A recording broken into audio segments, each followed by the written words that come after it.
So mga boss, welcome back po sa aking channel. So ngayong araw po magkakabit po tayo ng bagong fuel filter ng Honda XRM 125Fi.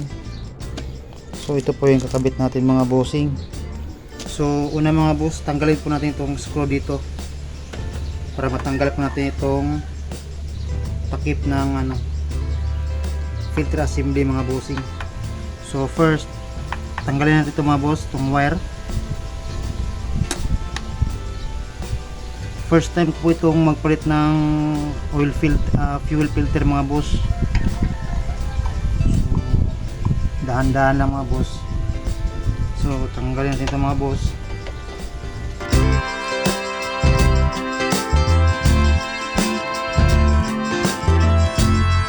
So bago natin tanggalin itong yung fuel pump assembly is ito mga dumi, tatanggalin muna natin mga bossing para hindi papasok sa loob. So linisan muna natin mga bossing.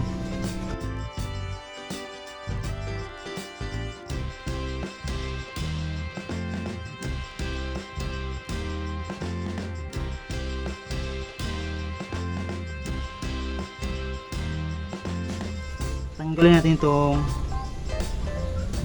wiring connection ng fuel pump assembly.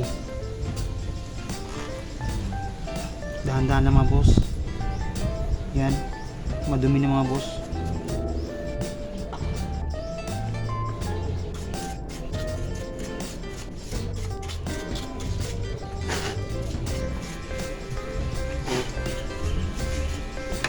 So pagkatapos itong fuel pump hose is tanggalin natin mga boss.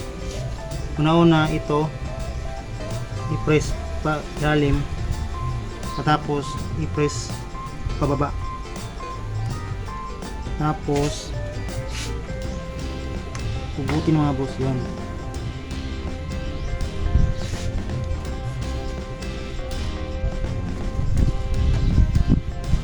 ilagay sa kilid mga boss. So make sure mga boss na kapag nagre-replace kayo ng fuel filter is hindi po siya full tank mga boss.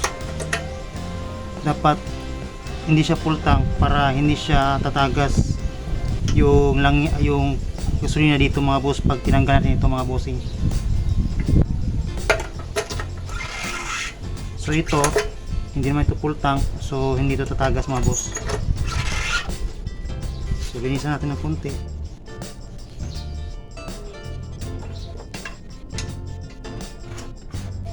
Gamit itong 10mm mga nasakit mga boss is pantanggal nitong nung nut 10mm na sakit.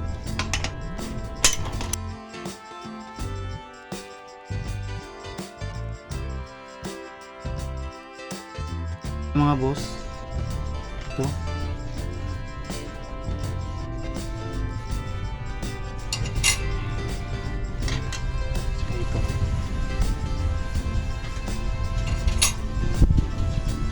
so bago nyo po ito tanggalin mga boss is linisan muna ito mga boss para walang duming papasok sa loob.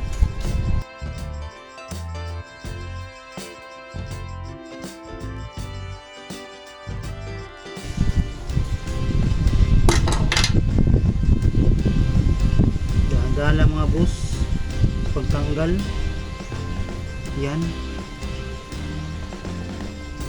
Yan, nakita natin yung filter nya dito mga boss.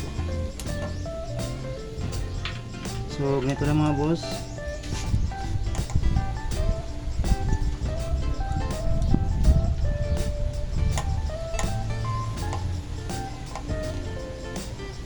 Ingatan po natin ito mga boss na hindi matanggal ito mga boss, para hindi maiwan sa loob mga boss. Dahan-dahan lang talaga mga boss.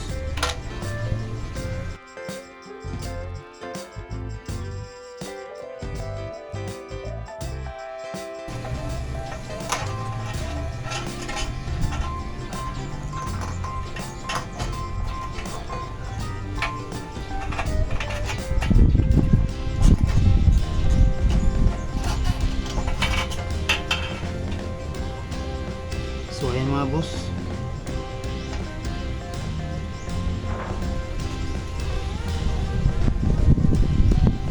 So napansin niyo mga boss is naiwan yung gasket niya dito mga boss. So ito may gasket pa naman, so okay pa siguro ito mga bossing. So dapat pagkatapos tanggalin mga boss, i-stock pa natin ito mga boss nang hindi mapasukan ng mga alikabok or anuman.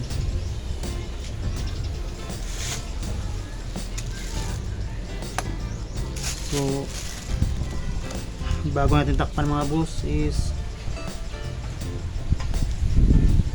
linisan natin ito mga boss para walang makapasok.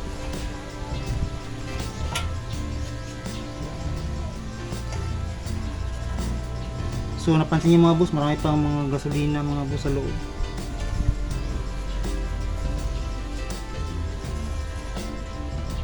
Ito yung gasket niya mga boss. Ibalik natin.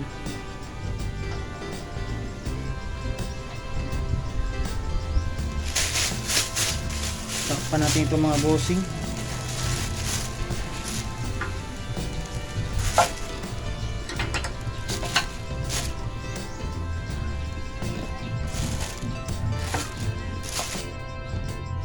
So ito na po yung kanyang fuel filter mga bossing. Nakita nyo naman na maitim na yung sa loob niya mga boss. So duda ko mga boss is ito pa yung stock niya na fuel filter, hindi pa napalitan. So tingnan nyo naman, grabe yung dumi. So ito yung float ball niya mga boss. Dapat ingatan nyo ito mga boss. Saka ito ingatan nyo mga boss, kapag nabasag ito or ito putol, magpapalit kayo ng buong assembly ng fuel pump mga boss. So doble ingat lang talaga mga boss kapag magpapalit ng filter mga boss. Ito yung papalit natin mga boss. At saka yung o-ring, siguro palitan natin ng bago mga boss para walang leak. Yan, ito lang po yung nyo itulak nyo mga bossing. At saka itong sa loob dyan, may lock dyan, itulak nyo lang ito pa ganyan, tapos clockwise, ikutin clockwise, tanggal na mga bossing. So yun lang po, ganyan. Kung lock, pag ganun, paluwang ganyan. Ito lang po yung nyo itulak para ma-unlock po siya mga bossing.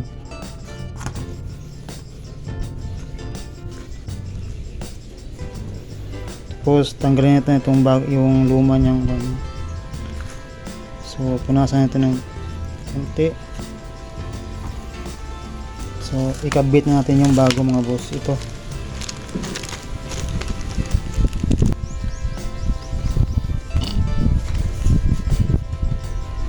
authentic Honda,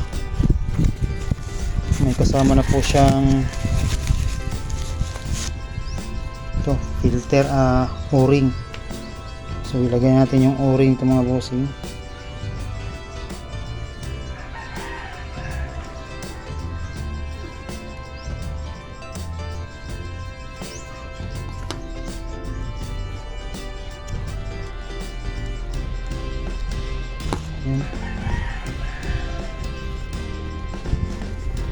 Punasan na natin mga bossing.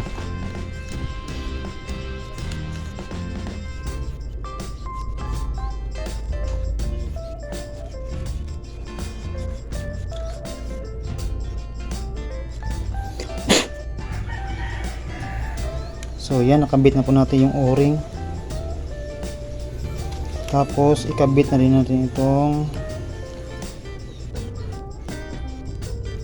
ganyan lang mga bossing. Tapos counterclockwise,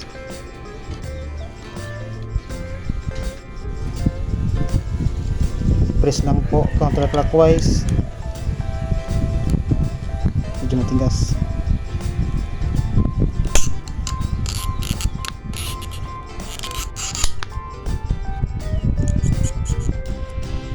Yan.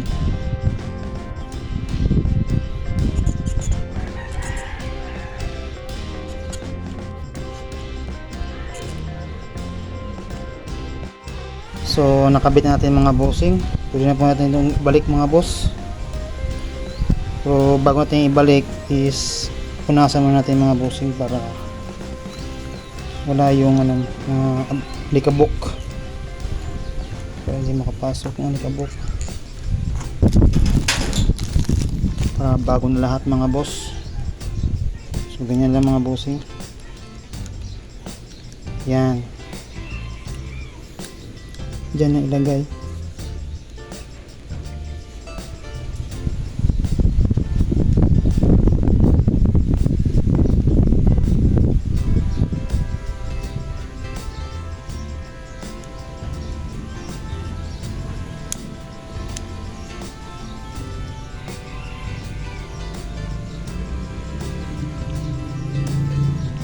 So bago na yung o-ring niya mga boss, o-ring Honda din yan, genuine. So yan lang. So ito na mga bossing, ito yung luma niyang gasket. So ito yung bago niyang gasket. So lagay natin mga boss, bago natin lagay.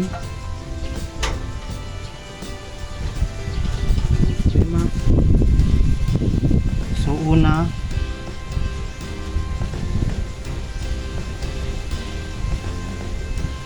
lagay natin ito una, tapos dahan-dahan lang mga boss.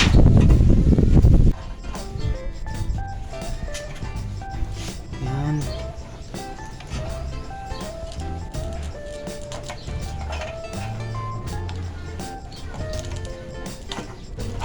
Yan.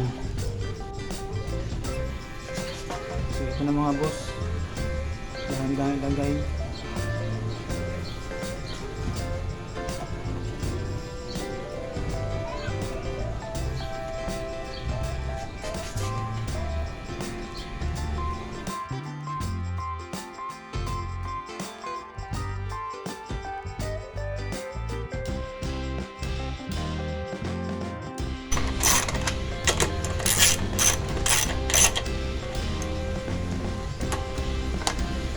Ulok natin.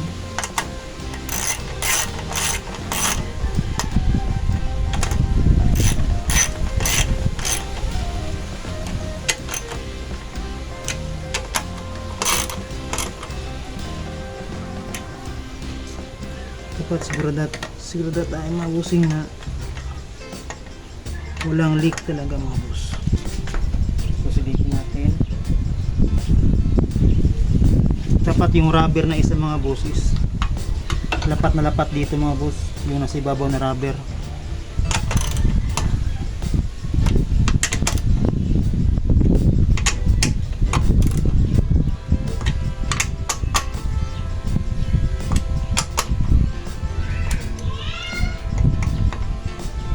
Check. So dapat lapat na lapat mga bossing. So ito na mga boss.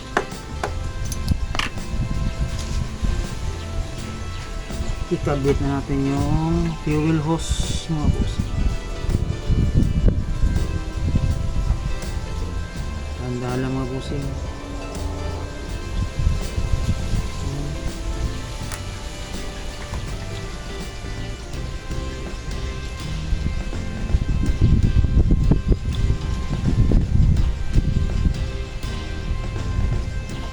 Tapos ito,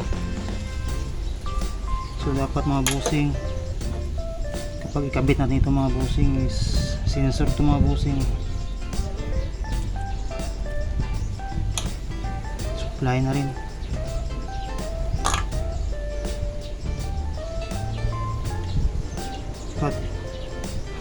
Lapat na lapat ito mga boss.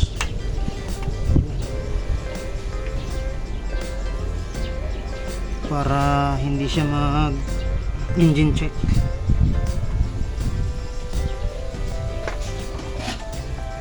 ito na lang. Linisan natin na.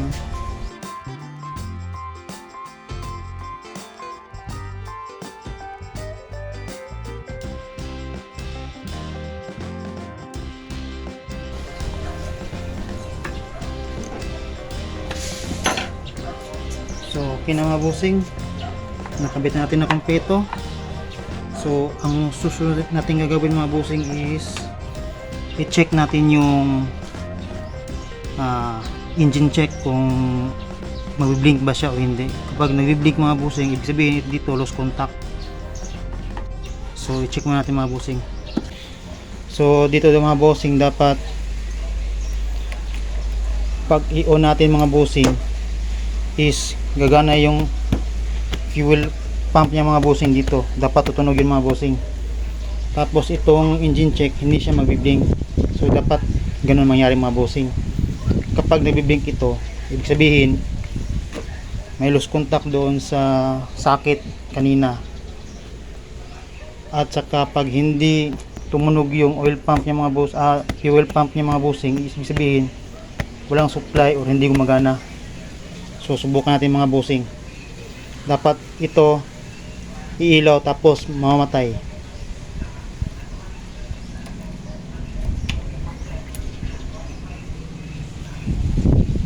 So,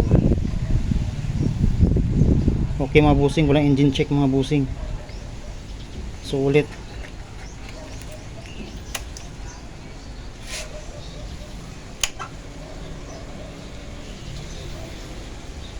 Tumunog yung oil pump niya mga bossing, so ibig sabihin okay. So paandar natin ito mga bossing.